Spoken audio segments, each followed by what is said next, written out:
Hi, this is Dan from DA Mechanics. This video is in relation to the rehabilitation program associated to an Achilles tendon injury.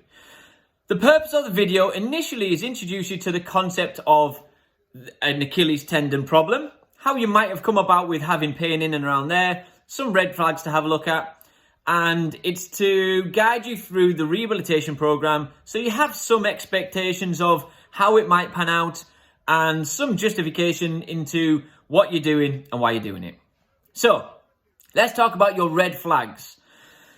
These are if you have a particular mechanism of injury. So, you had one particular occasion where you felt something. You may have even heard something with regards to, you may have heard a pop, a crack, or a snap. Your red flags are your inability to point your toes because the Achilles tendon now is detached itself from the calf complex. So it can't produce movement. If you have significant swelling in and around that area, you have significant pain. You may not have pain though, so just remember that. And loss of function. If that's the case, go and see your club physio, your club doctor, and or go to A&E. Okay, if that's not the case and there wasn't one particular occasion that started this, often it's a development of symptoms where it might start as being a bit stiff and a bit sore, and then the pain starts to increase during activity. If that's the case, then it's an overuse stroke overload type issue. And that more often than not, that's the case. So, if that is the case, the reason you have pain is because the structure or the structural integrity of the tendon itself is struggling to cope with the demands that's been placed on it.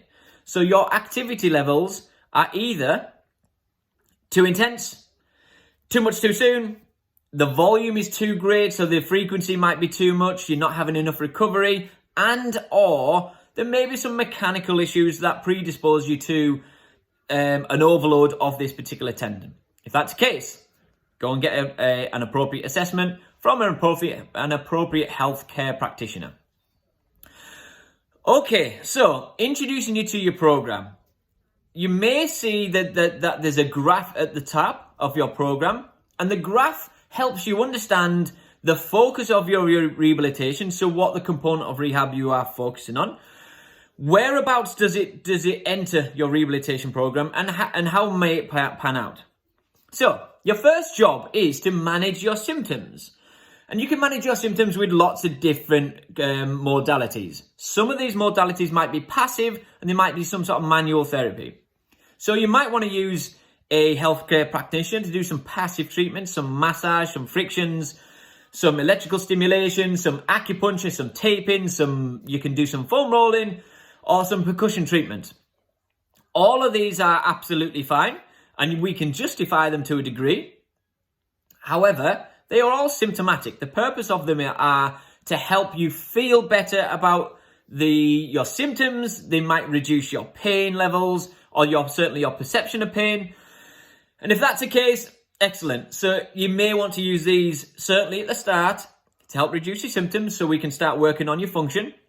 However, you may need to sporadically put them in the length of your program. They might make you feel a bit better about what's going on. But long-term, again, integrity of your tendon is more influenced by appropriate exposure to loading with regards to trying to build some strength, try to build some endurance capacity, and then to try to develop some power, and then we associate it to the movements that are required within your chosen sport or activities. So at the moment, I hope that makes sense.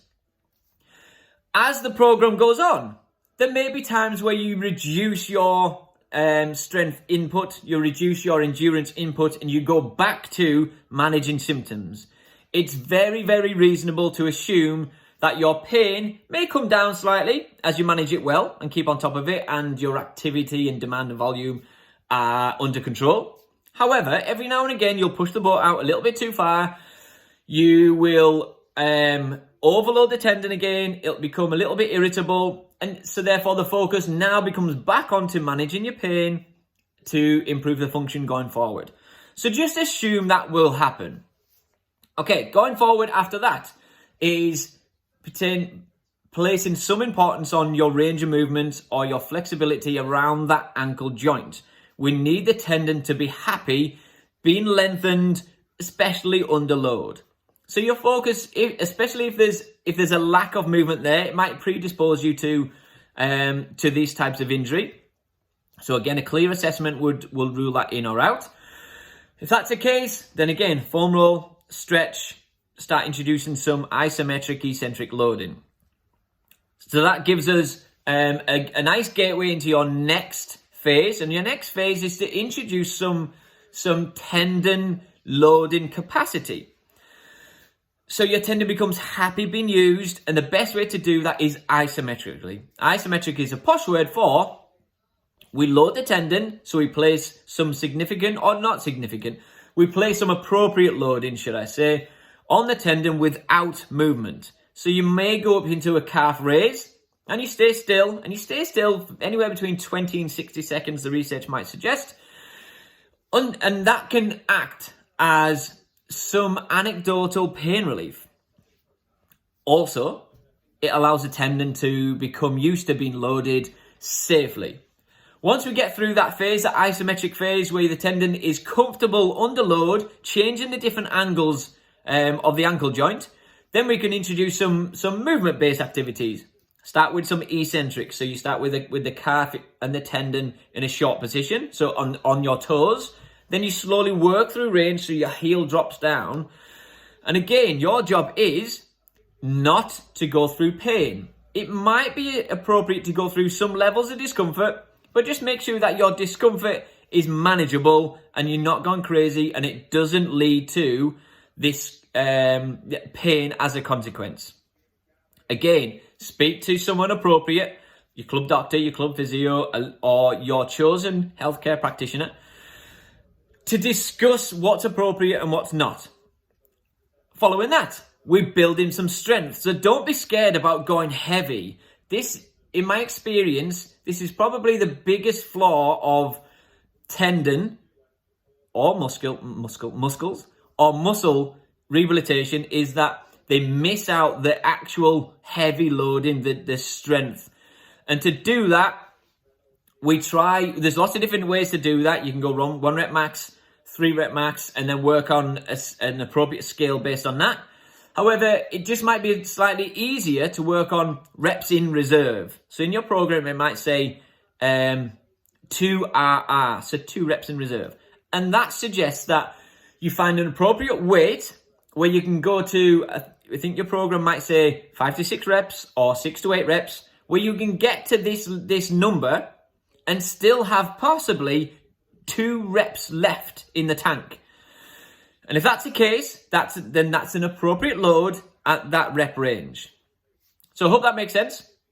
Once we built up some integrity, some strength, then we might introduce, maybe at the same time, some strength endurance, especially if your sport requires you to be on your feet, running in particular, for X amount of time, for longer periods.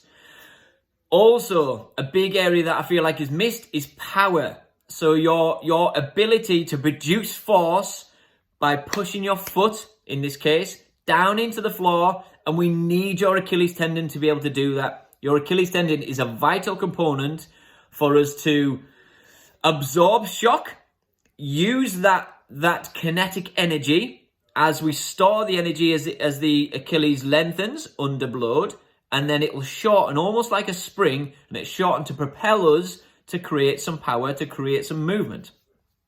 Again, a vital point in your rehabilitation. Then we start introducing more running based or on-feet stuff. We start to introduce some more sport-specific movements, and that's your last phase of your rehabilitation program before we introduce you to actual training or competitive games. So, in a nutshell, expect some discomfort.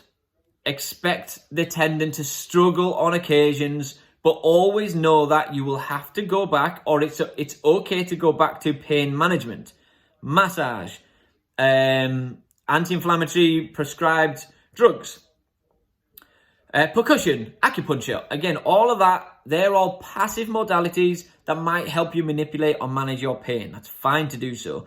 But please, please, please do not miss out the loading phase. Do not miss out your structural integrity. So building strength endurance, then developing power, then you're back in. Any problems, give me a shout.